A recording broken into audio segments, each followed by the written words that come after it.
Bonjour et bienvenue dans ce premier numéro Face au Business de l'année 2019. Nous vous souhaitons une année pleine de belles surprises, santé, longévité et prospérité. Ce premier numéro est spécialement dédié à deux femmes économiquement engagées. L'une est dans l'enseignement et l'autre dans l'habillement. Sans plus tarder, nous allons vous inviter à les découvrir. Sur ce plateau, nous avons Madame Andrea Balma qui est la directrice EDE. Soyez la bienvenue. Merci. Nous avons aussi sur notre plateau Madame Rokia Lompo Ouattara. Elle est la promotrice de la boutique de mode Ainis Shop. Soyez la bienvenue. Merci. Alors, mesdames, sans plus tarder, vous allez présenter vos vœux, vos meilleurs vœux et ensuite présenter vos différentes structures. Andrea. D'accord. Déjà, merci pour la parole. Et je tiens déjà à présenter mes meilleurs vœux à l'équipe de Face au Business de BF1. Merci. Merci beaucoup. Oui, en tout cas, bon vent, succès à l'émission. Amen. Et vraiment, merci de nous avoir invités et de nous donner une place pour nous exprimer. En second lieu, je tiens à présenter mes vœux à la nation entière. On a vécu des situations très difficiles. Tout à fait. Et jusqu'à présent, c'est compliqué. Oui. Et tout ce qu'on demande, c'est la paix. Il faut que les conflits s'arrêtent, que ce soit au niveau de la nation, que ce soit au niveau des foyers. Amen. Je crois qu'on ne peut rien développer sans la paix dans un pays. Exactement, la cohésion sociale. Voilà, c'est ça. Et en dernier lieu, je présente bien sûr à tous les foyers. Je demande particulièrement à la jeunesse de se mettre au travail, d'arrêter les différents conflits qu'il y a dans les établissements, de revoir tout ce qu'il y a comme système et de se remettre en marche pour un devenir meilleur de notre nation. Merci pour ces Merci beaux à vœux. Merci beaucoup. Je pense qu'on va passer aux vœux de Rokia et ensuite on va présenter les différentes structures. Alors, Rokia, vos vœux? Comme ma soeur l'a déjà tout dit, moi je vais ajouter quelques mots seulement. Donc, mes vœux les meilleurs, santé, longévité, prospérité. Merci à BF1 de nous avoir invités, Merci de à nous vous donner aussi. l'occasion de nous exprimer. Et vraiment, mes vœux les plus sincères. Merci beaucoup pour Pour cette année, c'est la paix au Burkina Faso. En tout cas, c'est très la important. paix, rien que la paix. Merci. Alors, Andrea, présentez-nous votre structure EDE. Oui. EDE, c'est l'école supérieure privée en direct. On a ouvert nos portes en 2012. C'est une école d'enseignement supérieur à distance. On offre nos services particulièrement dans le domaine de la formation andragogique, c'est-à-dire tout ce qui concerne les adultes. Nous permettons à tous ceux qui ont terminé leurs études de pouvoir renforcer leurs compétences, leurs capacités. Nous permettons à ceux aussi qui ont envie d'évoluer dans le domaine de se reformer, et particulièrement dans des filières tertiaires comme le marketing, la communication, les finances, comptabilité, la gestion de projets. C'est vraiment des filières multidisciplinaires et c'est orienté vers l'emploi. Donc nous accompagnons ces jeunes-là, nous avons mis en place une plateforme qui permet à tous ceux qui s'inscrivent de pouvoir suivre les cours à distance. C'est exactement comme du présentiel, sauf que vous vous retrouvez devant la machine, donc ce qui signifie que vous devez avoir un ordinateur, face-to-face. Vous avez en face votre professeur, vous avez vos camarades de classe et vous pouvez discuter ensemble, vous pouvez traiter vos devoirs, vous pouvez interagir à distance. C'est vraiment ça le mot. Oui. Et c'est pour ça qu'on a choisi le mot école en direct. Oui, EDE. Voilà, EDE. C'est ça. Merci beaucoup pour cette présentation. Alors, Rokia, Ainis Shop.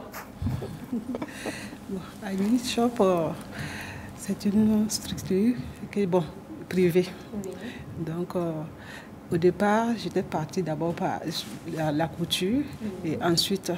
Au départ, vous étiez couturière? Oui, j'étais couturière au départ. Oui. Mais sans la formation, j'ai pris... Autodidacte. Voilà. Donc, et ensuite, puisque j'aimais les choses, vendre les matériels, que ce soit le pain, les tissus. Donc, compte tenu de la couture, j'ai ajouté quelques articles dedans. Et au fil en aiguille, j'ai ajouté le prêt-à-porter. Et donc, depuis lors, avant, je prenais chez les gens, un peu, comme je ne voyageais pas, je prenais chez les gens, je vendais un peu, et puis maintenant, jusqu'à ce que Maintenant, tu puisses voyager, aller prendre de la marchandise. C'est bien. Donc, Aini Shop, c'est une boutique de prêt-à-porter. Voilà. Oui, puisque j'ai laissé la couture, je suis dans le prêt-à-porter maintenant. D'accord. Alors, Andrea, dans l'enseignement en ligne, parlez-nous de votre début. Et qu'est-ce qui vous a motivé à aller dans ce domaine-là? Je crois que déjà, j'avais une passion pour tout ce qui concerne les technologies. Quand j'ai débuté, j'avais une formation de communicatrice. Et donc, pour moi, c'était travailler dans le domaine de la communication. Et il faut dire que j'ai débuté mon expérience professionnelle à 21 ans. J'ai commencé à travailler à cet âge très tôt. Tu étais étudiante, hein, c'est ça? J'ai cessé. J'ai commencé à travailler et je faisais des cours du soir pour continuer mes études. Et je dois avouer que c'était pas facile du tout de combiner les deux. Et ensuite, j'ai eu l'occasion de pouvoir au moins apporter un plus dans la formation à certains étudiants. Et je me suis rendu compte que le système académique était compliqué pour les adultes. C'était difficile, il y a certains qui ne participaient pas aux cours. Et toujours dans le système classique, quand tu reviens, souvent, si tu n'as pas des camarades pour partager les différents cours, tu es découragé, tu abandonnes. Donc, je me suis lancée dans un projet de soutien scolaire au départ et j'ai eu les encouragements pour ouvrir une école à distance. Donc, je m'y suis mise. C'est vrai que ça n'a pas été facile, mais je pense que dès le départ, la volonté y était. Oui, et puis le besoin est là, au fait. Voilà, c'est ça, c'est ça. Et je crois que c'est un enseignement de l'avenir. Oui. Je crois que l'université virtuelle va prendre le pas l'année prochaine. Nous n'avons plus le temps. Oui, c'est difficile. Plus. Même le marché, on nous livre à la maison. On est tellement occupé aujourd'hui que tout se fait à distance maintenant. Oui, et puis les distances sont très longues. Pour aller à un rendez-vous, il faut quitter 1 heure en avance. C'est compliqué. Donc, c'est clair qu'au fur et à mesure, on est en train d'utiliser les nouvelles technologies pour pallier ces différents problèmes-là. Voilà. Côté expérience, nous avons 6 ans. À partir de cette année, nous rentrons dans 2012, la 7e année. 2019, voilà, nous rentrons dans la 7e année. Nous nous sommes rendus compte qu'au fur et à mesure que nous avons lancé notre structure, il y a de l'engouement. Il y avait de l'hésitation au départ, c'est vrai qu'il y en a toujours, parce que les gens sont habitués au Burkina à démarrer leur engin, à aller s'asseoir quelque part, voir les camarades, discuter pour travailler. Et c'était donc difficile, et c'est ça aussi le problème de la formation à distance. Vous êtes face à votre ordinateur et il faut vous motiver. Mais on a réussi au fil des années à essayer d'instaurer un système de motivation. Voilà, le changement n'est jamais facile. On est toujours là-dessus, mais au fur et à mesure, on se rend compte avec les outils de visioconférence et compagnie qu'il est intéressant parce qu'on arrive à avoir des étudiants depuis l'étranger. Voilà, on a même un partenariat avec un institut supérieur ISCAE à Djibouti et la Fédération européenne des écoles. Donc ces élèves-là, en travaillant avec nous, arrivent à obtenir des diplômes depuis le Burkina Faso. Ils nous font confiance. Oui, c'est une grande fierté. Ça, c'est vrai. Et on reçoit beaucoup d'encouragement par rapport à ça. D'accord, un beau parcours. Alors, Rokia, vos débuts, qu'est-ce qui vous a motivé à rentrer dans ça? D'abord, la coquetterie, j'aime. J'adore être élégante. Oui, c'est tout, voilà. C'est ça, dès le bas âge, j'avais l'image de me voir dans une boutique, vendre les articles, pourquoi les autres belles. Voilà, donc tout est parti de là, depuis l'enfance. Et ma maman aussi était commerçante, donc elle faisait les pains. Donc à travers ça, c'est ça qui m'a vraiment poussé à prendre au-dessus l'état. Bon. Voilà. Justement. Voilà. Et aujourd'hui, Aini Shop est né. Oui. Voilà. Mais quelles sont les difficultés que vous avez rencontrées au début? Les difficultés, vraiment. Pour un début, tout est difficile. Ça, c'est vrai. Voilà, un début, tout est difficile. Mais il faut persévérer. C'est ça. Quand on a confiance en soi, on peut déplacer les montagnes. Tout à fait. Voilà. Oui. Donc, j'ai démarré avec un début très, très difficile. bon, comme je suis une femme mariée, mère au foyer, avec des enfants. Oui, c'était pas facile. Voilà, Il faut c'était s'occuper pas des enfants et puis ensuite son business. c'est pas du tout facile. Le mari aussi, au départ, qui n'était pas d'accord. Voilà, mais aujourd'hui, il est d'accord. Oui, il est derrière moi. Merci alors. Voilà, donc avec tous ces tralala, et puis il n'y a pas, bon, s'élever un peu, aller chercher 2-3 points pour aller vendre. C'est-à-dire commencer avec le minimum. Oui, voilà. effectivement. 1000 francs, 2000 francs, 3000. Voilà, commencer comme ça un peu, et maintenant, petit à petit, bon, voilà. On a une boutique qui est déposée avec tout ce qu'il faut voilà, pour rendre les clients beaux et belles. Voilà. Alors, Andrea, vos meilleurs souvenirs de l'année 2018, vos belles réalisations? Oui, l'année 2018, il y a eu de belles réalisations. L'école a obtenu le trophée des grandes écoles africaines, catégorie argent. De façon internationale. C'est sur le plan international, c'est ça? Oui, c'est ça. Ouais. Et nous avons été également primés comme le meilleur service en ligne avec le salon du e-commerce. Donc, nous sommes satisfaits à ce niveau et le taux de réussite également cette année est très bon. Nous avons atteint les 80 à 90%. Voilà. Et donc, à ce niveau, franchement, 2018, c'est une année où on a vu en tout cas nos différentes difficultés s'aplanir et nous voyons un début, en tout cas, un chemin qui commence à s'illuminer. Voilà. Donc, 2018 a été une année intéressante. Et je pense qu'avec ce trophée, on oublie un peu tous les chemins périlleux, les chemins difficiles qu'on a dû traverser pour être là. Oui, on essaye, parce que les chemins difficiles, on n'oublie pas. Oui. Je pense que ça doit être plutôt notre bâton de pèlerin. C'est ça. Parce que quand on oublie ces difficultés de départ, on a tendance à aller chuter devant. Vrai. Voilà, ça doit rester là comme un souvenir, mais ça doit aussi servir pour pouvoir évoluer, voilà, pour nous booster dans nos activités futures. D'accord. Qui a les belles réalisations de 2018 à Aineshop? Bon, puis c'est comme je voyageais, dans ma tête, je voulais aller en Chine. Ah, d'accord. Un voyage d'affaires en Chine. Voilà. C'était un projet. C'était un projet, mais vraiment, grâce à Dieu, en 2018, j'ai pu réaliser voilà. Et tu as pu récupérer de belles marchandises pour tes différents clients. Oui. En tout cas, c'est comme je faisais Turquie, Dubaï, tout. Donc, c'était d'aller connaître aussi le marché chinois. Voilà. Puis les gens ont tendance à dire qu'en Chine, que les produits sont de bas qualité. Non. Et pourtant, non. On a différentes qualités. Il y a les différentes qualités. Voilà. Donc, il suffit de ce que tu peux apporter à tes clients, surtout la confiance. Il y a ça aussi. Voilà, la confiance, et puis tu amènes les belles trucs. Et quand la personne prend, la personne utilise et que c'est durable, ben, on dit que la chose, ça se vend. C'est ça, sur le temps, la qualité, tous les prix. Donc, quand c'est la qualité, dès que la personne rentre même dans la boutique et que la personne voit que c'est de la qualité, franchement, il n'y a pas à hésiter. La clientèle est, comme on dit là, est conquise. Voilà, justement. Et je pense que même avec le temps, tu pourras faire dans les deux sens. C'est-à-dire apporter de belles marchandises d'ici aux Chinois, voilà, les saper et ensuite prendre des marchandises là-bas et puis venir, voilà. Échange culturel. En quelque sorte. Comme on a beaucoup de choses chez nous, surtout nos pains tissés. Le façon d'enfani, le coco d'onda. Tout le monde vraiment aime ça. Quand tu sors à l'extérieur et que les gens te voient, même quand tu portes les t-shirts burkindi et quand on te voit à l'extérieur, les gens sont contents, ils sont émerveillés. C'est une fierté. C'est une fierté pour nous. En tout cas, on est en train de voir de quelle mesure il faut importer notre nos marchandises, voilà, et en contrepartie, voilà. Et que chacun soit gagnant-gagnant.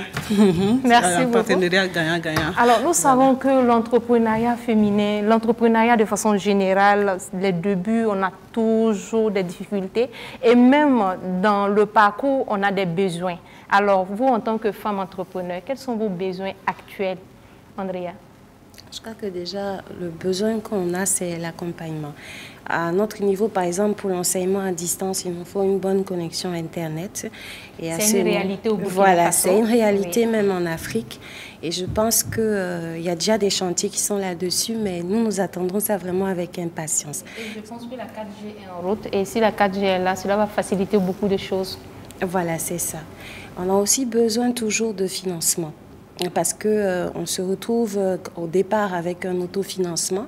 Ensuite, on a des personnes qui nous font confiance au fur et à mesure, mais la difficulté reste toujours. Dans l'enseignement, on connaît la particularité, voilà. Donc, à ce niveau, ce que nous souhaiterons, en plus de la connexion Internet, ce serait que les gens nous fassent confiance. L'enseignement aujourd'hui, je pense qu'au niveau de l'Afrique, le Burkina a pris vraiment une grande place dans l'enseignement. Les gens ont beaucoup confiance en l'enseignement dans notre pays et je pense qu'avec les différentes activités qui sont menées dans le sens même de l'économie numérique, nous nous rendons compte que le gouvernement fait énormément aussi dans le sens voilà, du numérique. Donc nous, au niveau de notre établissement, nous comptons sur la foi même de ceux qui pensent que l'enseignement est le devenir même de notre pays et que ce soit du présentiel ou que ce soit du distanciel, ça reste pareil. Oui. Lorsque vous apprenez avec nous, vous apprenez de la même façon qu'avec le présentiel. Parce qu'il y a certaines personnes qui ont toujours une perception négative de ce qu'ils ne connaissent pas. On rejette toujours... Au lieu d'aller à l'information, on se fait une idée arrêtée et le blocage, il est installé. Voilà, c'est ça. Alors nous, on est là et donc on est toujours prêt à expliquer et les résultats sont là. Nous faisons des cérémonies de remise de diplôme chaque année. Oui. Nous avons à peu près 250 étudiants par année. Et il y a des témoignages même des étudiants qui ont été diplômés, voilà. Voilà, c'est ça. Voilà, c'est ça. Donc ça veut dire qu'il est important qu'au niveau même de notre pays, les gens se rendent compte qu'il y a du potentiel. Parce qu'on sait que beaucoup de parents envoient leurs enfants à l'extérieur. C'est tout à fait normal.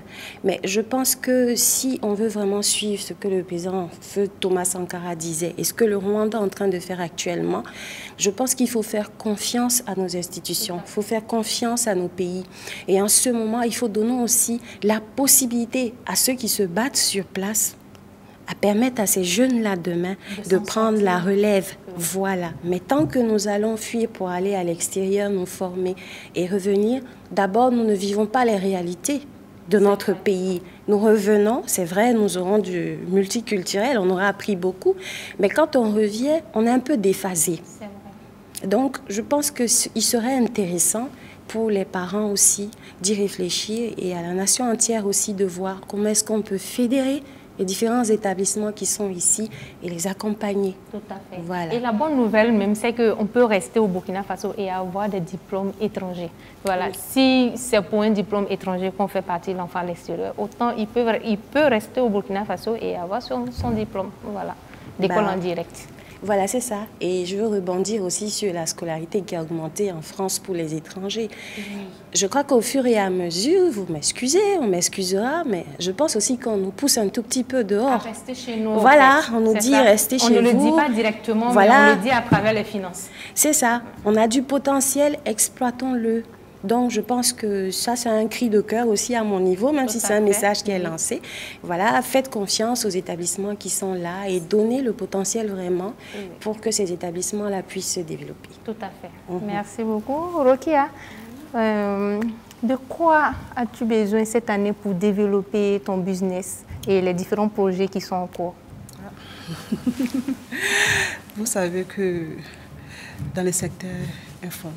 Oui, c'est vrai, le secteur informel. Et on a besoin vraiment d'appuyer ce secteur parce qu'il y a beaucoup de femmes qui sont engagées dans le secteur informel. C'est tout ça. Et j'ai déjà entendu dire que le chiffre d'affaires du secteur informel est tellement grand, mais le fait que ce n'est pas formalisé, donc ce chiffre d'affaires est minimisé, alors qu'il est très important. C'est ça. Ouais.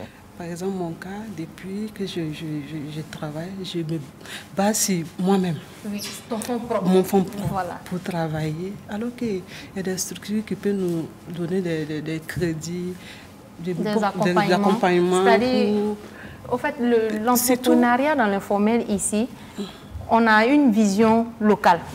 On a une boutique, c'est suffisant. Alors que tu peux avoir un projet de multiplier tes boutiques dans chaque ville et même dans chaque région. Et ça crée de l'emploi, au fait. Voilà, ça, oui, effectivement. Donc, vu tout ça, sinon que vraiment... oui, on en a vraiment besoin. D'accord. Bon. Et j'espère que le message est passé. C'est pas du tout, c'est pas simple. Mais bon, quand tu veux quelque chose, On ne baisse pas les bras, c'est ça, malgré les difficultés. Oui, on essaye d'affronter. Tout à fait. C'est que si il y a la main de Dieu là-dessus. Bon, c'est l'essentiel aussi. Voilà. Ça. Alors, Andrea, pour vos différents projets à venir à EDE. Oui, mes projets vont toujours dans le sens du développement de l'enseignement à distance, notamment avec l'agrandissement de l'établissement et surtout essayer d'étendre également nos activités un peu plus au sein même du Burkina et si possible avoir, disons, des centres d'enseignement à distance, voilà, un peu étendus pour permettre... savoir si vous avez un centre à Bobo-Dioulasso. Pas pour l'instant, justement. Et c'est un projet. Voilà, d'accord. C'est un projet, voilà, que nous souhaitons lancer. Alors nous espérons que vous puissiez avoir les financements nécessaires pour... C'est ça. Voilà. Alors, pour ces jeunes qu'on veut toujours mobiliser dans l'entrepreneuriat, Rokia, quel conseil on peut donner à ces jeunes-là, que ce soit les jeunes filles ou les jeunes garçons, souvent qui manquent des repères, souvent qui ne savent pas où aller, ou vers qui se diriger, ou quoi entreprendre. Quel conseil on peut donner à ces jeunes-là pour pouvoir les guider? Moi, je dirais qu'il ne suffit pas d'être là, dire qu'il n'y a pas de boulot, ou bien je n'ai pas un fonds de commerce pour faire le commerce. Non. Si déjà tu es en bonne santé, il faut t'élever.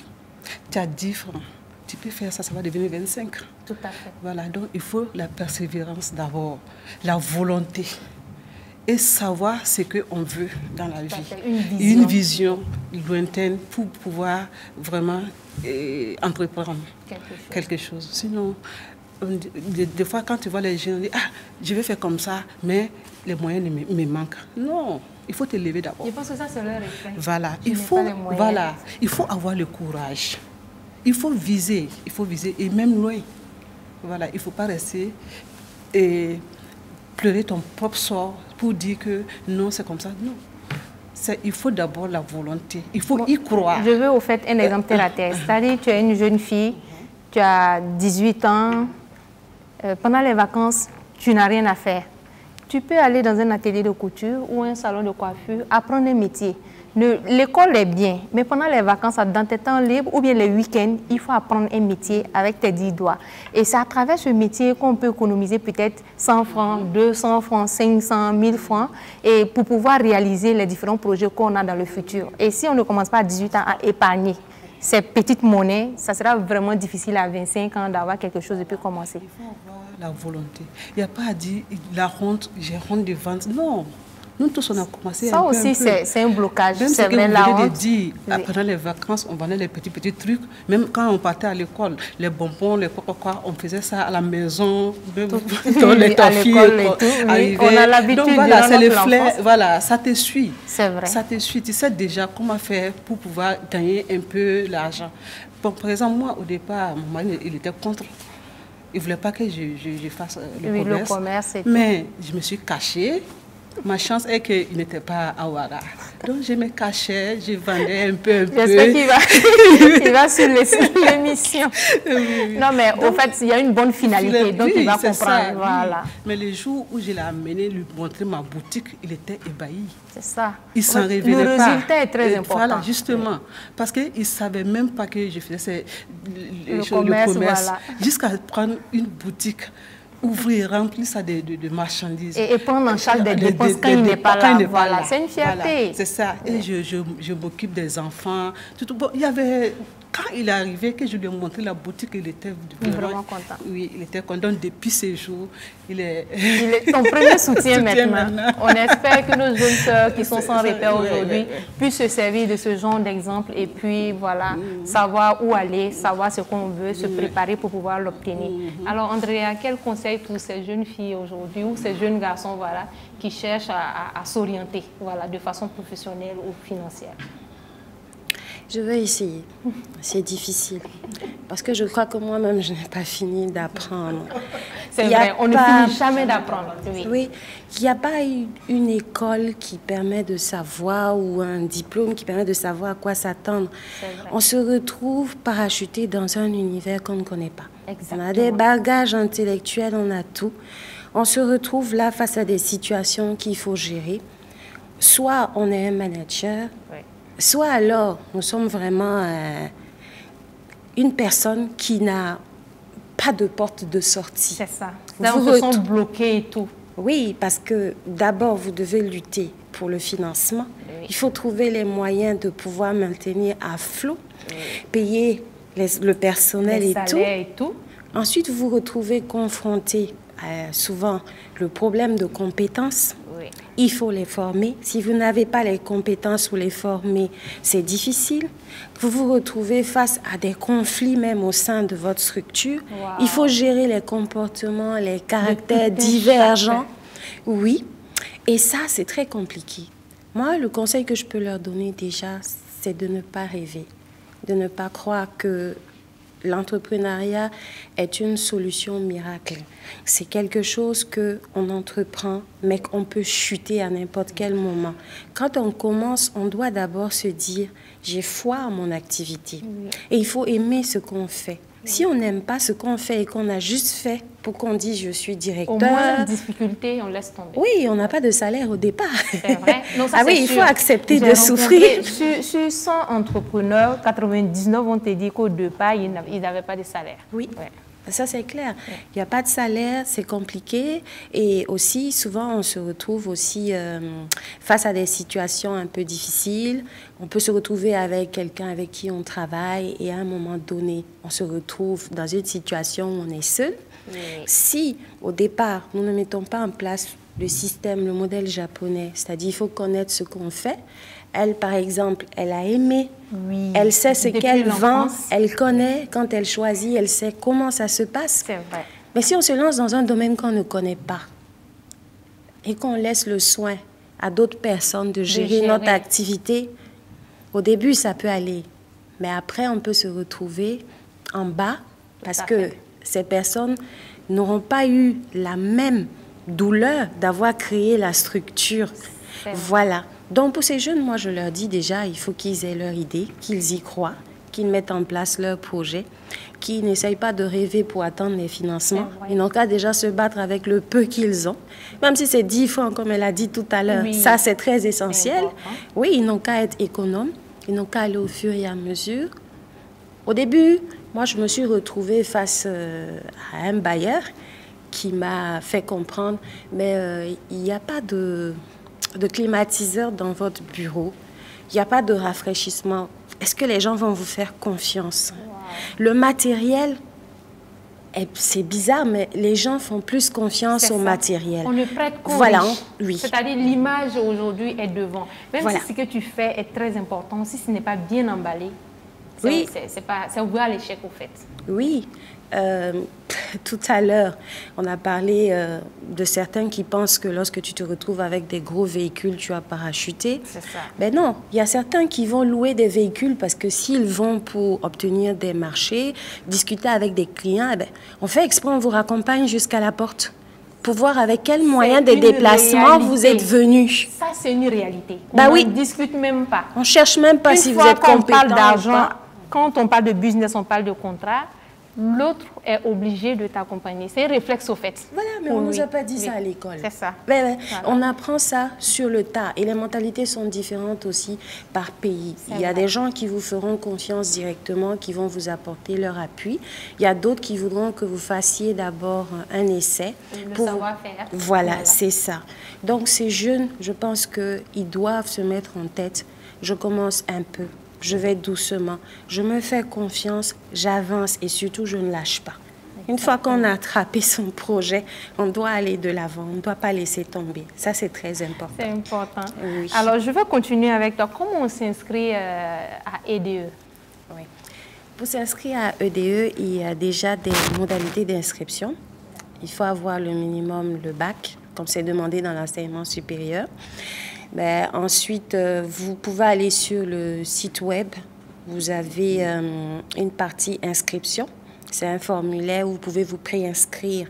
Vous avez aussi la possibilité, voilà, puisqu'on fait la formation à distance, facilitons les choses. Oui, et vous pouvez aussi vous inscrire directement au niveau de notre siège à Ouagadougou. Voilà. Et on va donner les numéros du siège. Oui, oui. D'accord.